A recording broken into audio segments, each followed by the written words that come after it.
ಮೂಡಿಗೆರೆಯ Malnad garage ಮಾಲೀಕರು ಮತ್ತು ಕಾರ್ಮಿಕರ ಸಂಘದ ಪದಾಧಿಕಾರಿಗಳ ವಾರ್ಷಿಕ ಸಭೆಯು ಮೂಡಿಗೆರೆಯ ಗಂಗನಮಕ್ಕಿಯಲ್ಲಿ ನಡೆಯಿತು.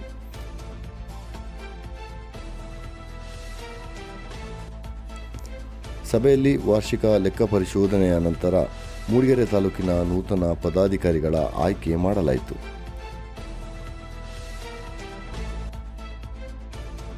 ಗೌರವಾಧ್ಯಕ್ಷರಾಗಿ ವಿಶ್ವನಾಥ್ ಗೋಪಿ ಸುಬ್ರಹ್ಮಣ್ಯವರನ್ನು, ಹಿರಿಯ ಸಲಹೆಗಾರರಾಗಿ ಮೋಹನ್ ರವರನ್ನು ನೇಮಿಸಲಾಯಿತು.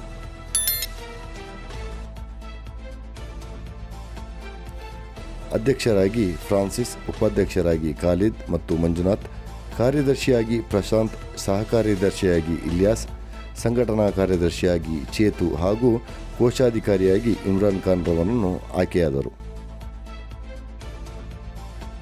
ಈ ಸಂದರ್ಭದಲ್ಲಿ ಬಣಕಲ್ ಹೋಬಳಿ ಅಧ್ಯಕ್ಷರಾದ ರವಿ, ಕಾರ್ಯದರ್ಶಿ ಈಶ್ವರ್, ಹಾಂದಿ ಅಧ್ಯಕ್ಷರಾದ ರವಿ, ಕಾರ್ಯದರ್ಶಿ ವಸೀಂ, ಗೋಣಿಬೀಡ್ ಹೋಬಳಿ ಅಧ್ಯಕ್ಷರಾದ ಮಧು ಹಾಗೂ ತಾಲೂಕು ಸಂಘದ ಸರ್ವ ಮಾಲೀಕರು ಮತ್ತು ಕಾರ್ಮಿಕರು ಉಪಸ್ಥಿತರಿದ್ದರು.